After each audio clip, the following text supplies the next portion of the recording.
And for some of you guys, kung meron kayong mga business, negosyo, magiging prosperous yung mga negosyo nyo guys, no? Kaya nga lumabas itong energy na to, mga kapiksi ng mga blessings, pagpapala kasaganaan, magiging prosperous yung mga negosyante guys. So especially ngayon kasi bare months na November, di ba? So yung iba talaga nabibigyan na ng mga bonus. So hahataw na yan guys sa mga shopping galore nila. So, kung nagnenegosyo ka, syempre, malaki yung chance na mag-improve yung sales mo kasi maraming pera yung mga tao, maraming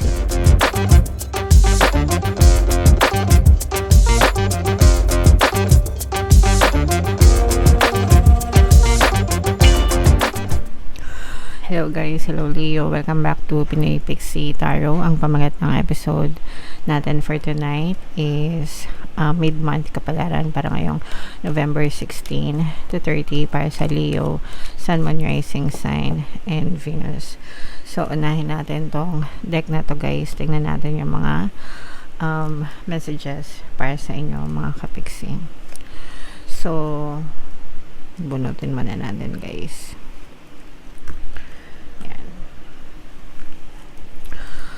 So,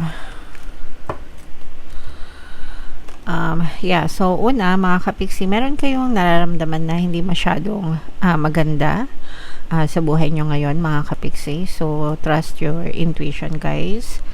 Ano yan, for protection nyo, mga kapiksi. If your intuition is telling you that there's something is wrong, then definitely there's something wrong, mga kapiksi.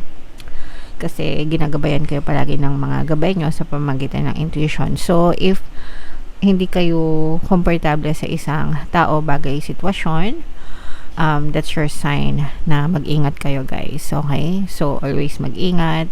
Always take care. Kumbaga parang dagdagan nyo yung pag-iingat nyo. Normal na mag-ingat tayo guys, pero dagdagan nyo pa yung mga pag-iingat nyo mga kapiksi para hindi kayo mapahamak guys. Okay? These are blessings guys, no? So ito i-mind nyo na agad to mga kapiksi. Blessings, pagpapala, kasaganaan. For some of you guys, I'm also sensing na you will gain more pa, no? Gain more. So kung blessed na kayo guys, right now, feeling mo blessed na kayo, feeling mo pinagpapala na kayo, mas lalo pa kayong pagpapalain and mas lalo pang kayong makaka-experience ng more blessings from the universe guys. And kumbaga parang binabalik sa'yo ni universe yung mga rewards na kailangan mo sa buhay mo. Mga kapiksi, bunga ng iyong mga effort din, mga pagsisikap at pagtsatsaga din, okay? So, i-mind nyo na yung mga blessings na yan. Blessings, pagpapala, kasaganaan. Kailangan receptive kayo guys, no? Pag sinabing receptive, ready to receive sa mga blessings. And para malagay kayo sa receptive state, always be grateful sa mga blessings, okay? And eto naman mga kapiksi, ibig sabihin nito guys, parang medyo pagod na yung iba sa inyo and parang anytime susuko na kayo sa mga problema or challenges siguro na na-experience nyo sa buhay mga kapiksi. Pero guys, no, walang sukuan, no, wag tayong susuko sa mga hamon ng buhay. Pwede kayo magpahinga guys, no? Magpahinga kung napapagod. Pero wag kayong susuko. Wag kayong give up mga kapiksi. Habang buhay tayo, habang may buhay, may pag-asa. So let's make the most out of our lives, Leo. Okay? Alright. So comment down below guys if feeling nyo naka-resonate kayo dyan sa mga messages na yan. Shuffle natin ito guys.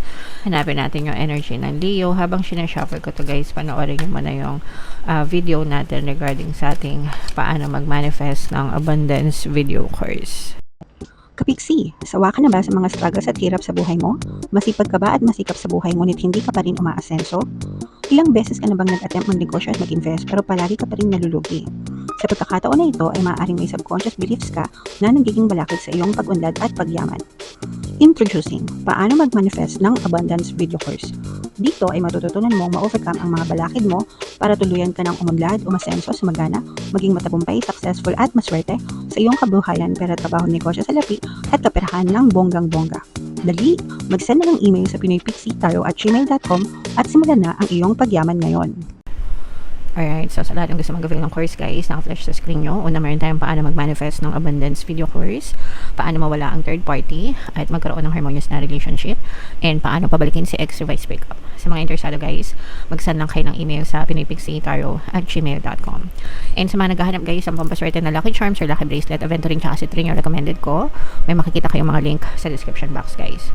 So, Leo, kayo ay represent ng Queen of Wands. Latag natin yung spread nyo, mga kapiksi. Available na guys yung ating 2026 pick a card kapalaran. Nasa homepage natin guys. So, punta na kayo sa homepage. Ito guys, yung sinasabi natin, no, na maaari talaga kayong mabiktima, mga kapiksi. Mayroon ditong presence ng water sign, Cancer, Pisces, Scorpio. For some of you, maaaring may water element kayo sa inyong natal chart, or you may be dealing with another water sign. Kaya yung sinasabi ko sa inyo guys na parang hindi kayo mapakali kasi may trust issues kayo sa ibang tao, that is because maaari kayong mabiktima guys, no, ng panloloko. This is betrayal, this is cheating, this is dishonest, lying, mga kapiksi, scam, no. So you really have to protect yourself, mga kapiksi. Again, no, sabi ko nga parang meron kayong mga trust issues sa ibang tao, and yung trust issues na yon parang nagpapalakas siya ng instinct mo na parang marunong na kayong bumasa. Parang marunong na kayong bumasa, marunong na kayong makaramdam kung katiwa-tiwala ba yung isang tao sa buhay nyo, or kung niloloko lang kayo. So, in this case, magagamit nyo siya, mga kapiksi, para protektahan yung sarili nyo kasi maaaring may mga manloko sa inyo guys ngayong season na to. So, again, no, be very extra careful. Itong person na to guys, I'm sensing na this is somebody na close sa'yo, and parang ipipilit niya, no, ipagpipilitan niya, mga kapiksi, yung gusto niya, ipagpipilitan niya na makuha kung ano yung gusto niya sa'yo, whatever that is. So, kailangan marunong ka talagang manindigan, no, na alam mo yun, protektahan yung sarili mo against this person guys, okay? So, maging extra careful na lang kayo, mga kapiksi. And for some of you guys, kung meron kayong mga business, negosyo, magiging prosperous yung mga negosyo nyo guys, no? Kaya nga lumabas itong energy na to, mga kapiksi, ng mga blessings, pagpapala, kasaganaan, magiging prosperous yung mga negosyante guys. So, especially ngayon kasi bare months na, November, di ba? So, yung iba talaga nabibigyan na ng mga bonus. So, hahataw na yan guys sa mga shopping galore nila. So, nagnenegosyo ka, syempre, malaki yung chance na mag-improve yung sales mo kasi maraming pera yung mga tao, marami silang pambili ng mga gamit or bagay-bagay panregalo. So, hahataw talaga yung sales nyo, mga kapiksi. And, for some of you naman, guys, no, kung kayo ay nagkaroon ng mga problema, mga kapiksi, sabi ko nga, di ba, yung iba sa inyo gusto nang sumuko, pero wag kayong susuko guys, kasi lalo lang kayong pinapalakas ng mga problema, and you will also receive ng mga unexpected help, no, mga hindi mo inaasahan na tulong, yung mga akala mo na dead ma sa'yo, ganyan, sila pa yung mga unang taong, actually yung mga strangers, no, sila pa yung unang tutulong sa inyo, mga kapiksi, okay? So, kaya nyo yan guys, makabawi din kayo, mga kapiksi, makakatayo ulit kayo, guys. So, ang importante is wag kayong susuko. So, i-main-main nyo na yan guys, mga pagbangon, mga unexpected help, itong mga paldo-paldo sa negosyo, kasi yung iba sa inyo guys, talagang papaldo kayo sa negosyo, mga kapiksi. So, what else?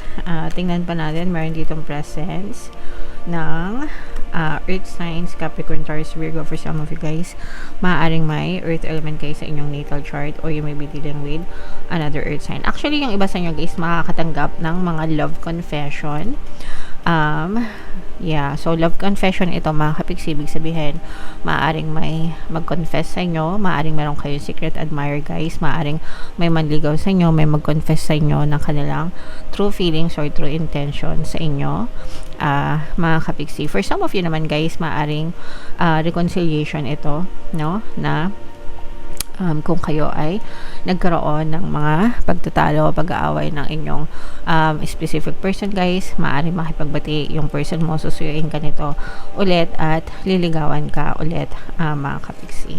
And yung iba sa inyo, ito guys, yung sinasabi natin magpahinga, no? Magpahinga, relax ng konti, chill ng konti mga kapiksi, especially if masyado kayong napagod for the past few weeks, for the past few months, masyado kayong maraming mga trouble na pinagdaanan or mga na-experience, challenge, ganyan.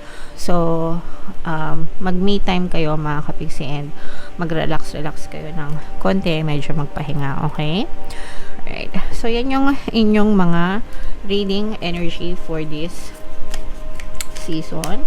So, i-mind nyo na itong mga love confession na to guys, itong mga paldo sa negosyo, ano pa ba yung sinabi ko kanina?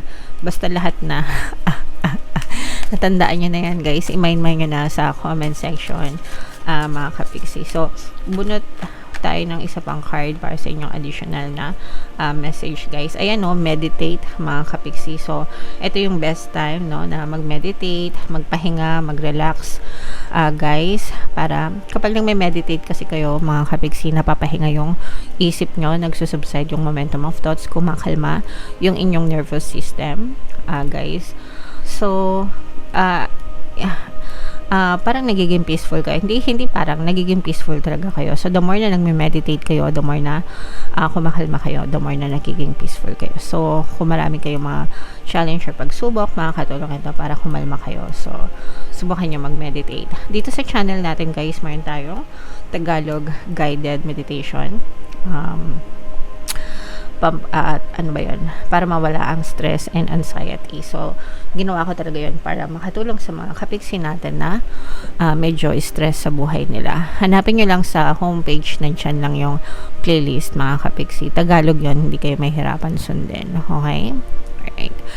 So, yeah. Comment down below, guys, if feeling nyo naka-resonate kayo. Ito yung ating 2026 kapalaran, guys. Panoorin nyo na. Ito naman yung ating success stories ng paano mag-manifest ng abundance video course. Click here to subscribe, guys. Thank you for liking, sharing, and subscribing. See you next time. I love you all. Have a nice day. Bye-bye.